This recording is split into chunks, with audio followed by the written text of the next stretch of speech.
Right, here we go. Well, I'm going to show you now just how to cast a waggler. Here's your bail arm on your reel.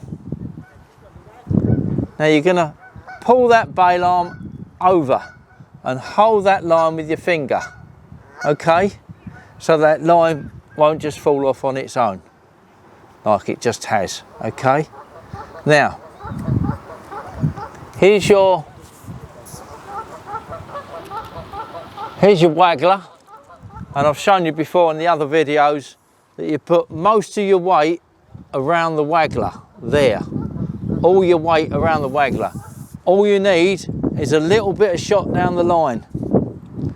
One shot near the hook, or perhaps even just a couple down the line, just small shots down the line. If you put loads of shot down the line, you'll have awful trouble casting it. Okay, so now we've got a bit of weight. You want about, I would say about 3 foot between the rod tip and the waggler.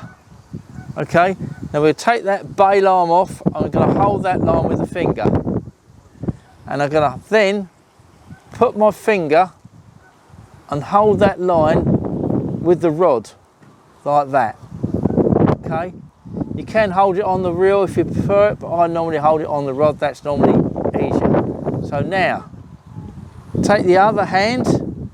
I'm right-handed, so you do it your right hand under the reel, you hold that line, and then we're going to go behind us, and then we're going to cast it out. And at about that point there, 12 o'clock, is when you're going to let go of that line.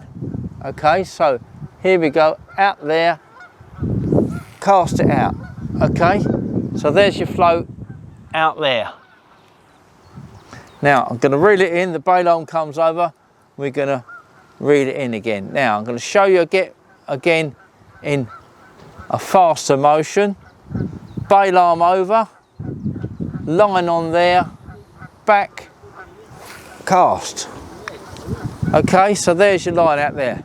Now, once you've got it out there, you've clicked your line over, and now you've got lots of line on the surface. It's a windy day today, and it's a good example, because what's happening is the wind is dragging my line across the surface of the water.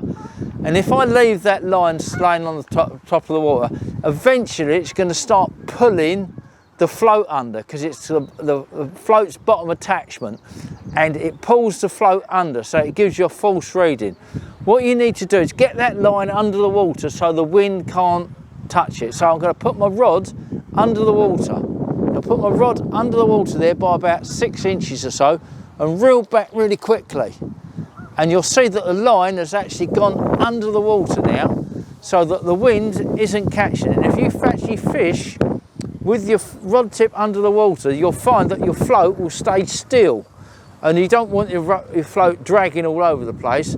So that's the way you want to approach your waggler fishing. Get used to reeling back. So once you cast out, which I'll do it again,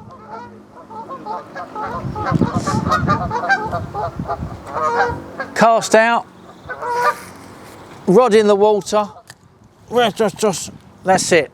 Now that line is under the water, and the float will stay where you've cast it. Otherwise it's going to start dragging over, giving you false bites and all sorts of things. That's about all you need to know, really. There you go.